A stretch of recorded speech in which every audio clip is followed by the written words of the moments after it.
Hi, I'm Robin. I became deaf in my 20s and I like to talk about how and why that happened. And I must stress it was before I was old enough to have the measles vaccine. This isn't due to neglect, this isn't due to anti-vaxxers. When I was old enough, I had the vaccine. So actually within the first 10 years after contracting measles, you have a higher risk of fatality. It can cause brain swelling, but luckily I didn't have that aspect. However, it can also cause rapid hearing loss to profound hearing loss in your 20s to 30s. And that's what I got. So when I turned like 27, 26-ish, one night I started feeling really dizzy. Like my head was pounding, I was really dizzy, I was struggling to hear, and I didn't know what to do. So I phoned 111 and they was like, we need to go to the urgent treatment centre, and that's what I did. Me and my dad went to the urgent treatment centre. And when we got there, we saw a doctor who was, I'm not going to lie, neglectful. He basically said that I was putting this on, there was nothing wrong with me. He looked in my ears and he was like, this is vertigo, like you don't need to be here. Maybe see an ENT doctor if you really want to, but you've just got vertigo, go home. So I did, even though I knew there was something wrong. So within that space of that week, I started losing my hearing very rapidly, and it got to the point that I basically couldn't hear anymore. And at that point I was able to have a hearing test, and I was diagnosed with profound hearing loss and given hearing aids.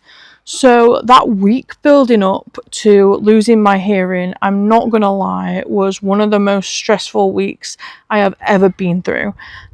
We were struggling to communicate, we didn't know what to do, like things were just getting worse and worse and worse. Honestly, I don't even know how we got through it. Like I wouldn't be able to get through it again because it was hell. I went to the audiology and I had a hearing test and they were like, yeah, you got profound hearing loss. And I was given hearing aids and sent on my way, which is great because I didn't know what to do. I was new to being deaf. I had just been given hearing aids and sent away, and that was it. So that means that I was having to build my own deaf community. And I found some other people on social media and we began to chat. And I began to learn more about the deaf community. I began to learn more about deaf culture.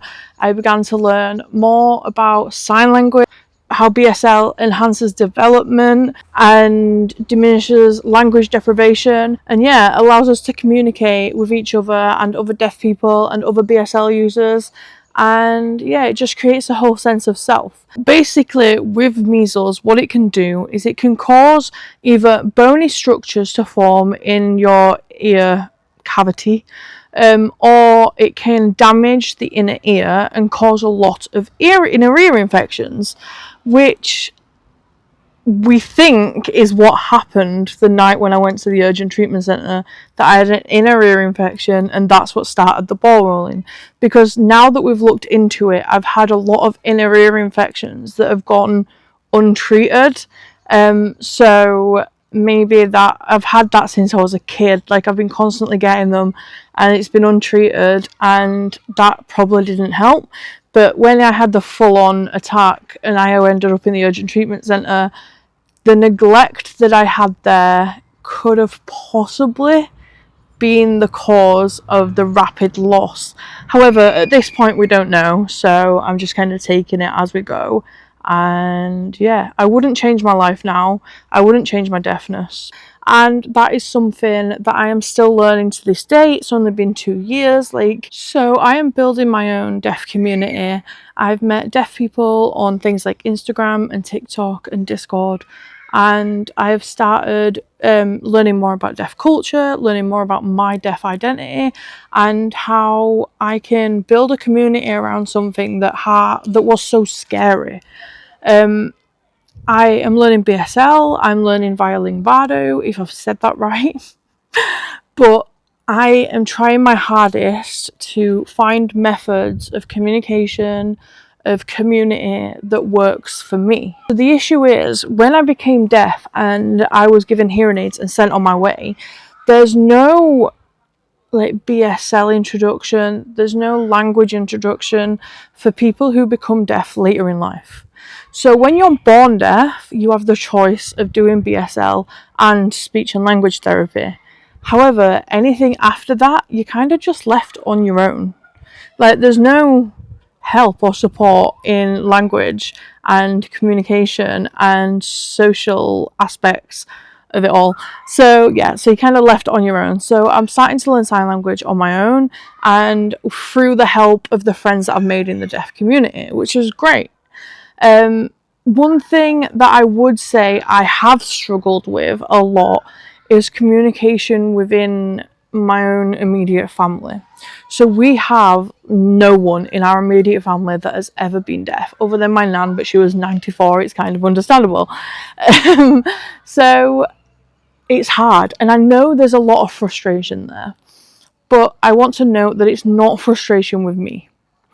I have a lot of frustration within me where I think if I just tried harder, if I just focused more, would I be able to communicate easily? And then I think there's also frustration in people like my parents, because they blame themselves. Like, I was a baby, I contracted measles, but it wasn't their fault. And I think that's something that they're struggling with, is understanding that my life has drastically changed and they hold that frustration within themselves. Maybe they could have done something differently, even though they couldn't. I cannot stress enough that none of this is my parents' fault. I was too young to be vaccinated, and when I was old enough, I was vaccinated, and I am fully vaccinated. We are not anti-vaxxers, and this is not due to that. So the thing is, we struggle to communicate, especially when I'm on things like hearing breaks. And I've started using my phone to generate captions. I've got a really cool app. It's a pay-to-use app, but I can link it in the bio of this video. We have started typing on our phones, so if, especially my brother, I've got a severely autistic brother, and if he walks in the room and I'm like, oh, I can't hear, I've not got my hearing aids in, he just puts his hand out for my phone. He like just puts his hand out, and I'm like, here you go, give him my phone, and he types in what he wants, and I reply.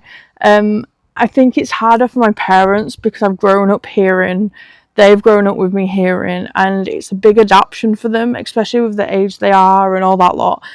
But that's a little bit tougher, and we're getting on quite well, but it was really stressful at first. And I'm not going to lie, sometimes it still is stressful, but yeah, we have struggled sometimes, and we still struggle sometimes, but that's the art of learning to adapt. Yeah, did you learn something about measles today?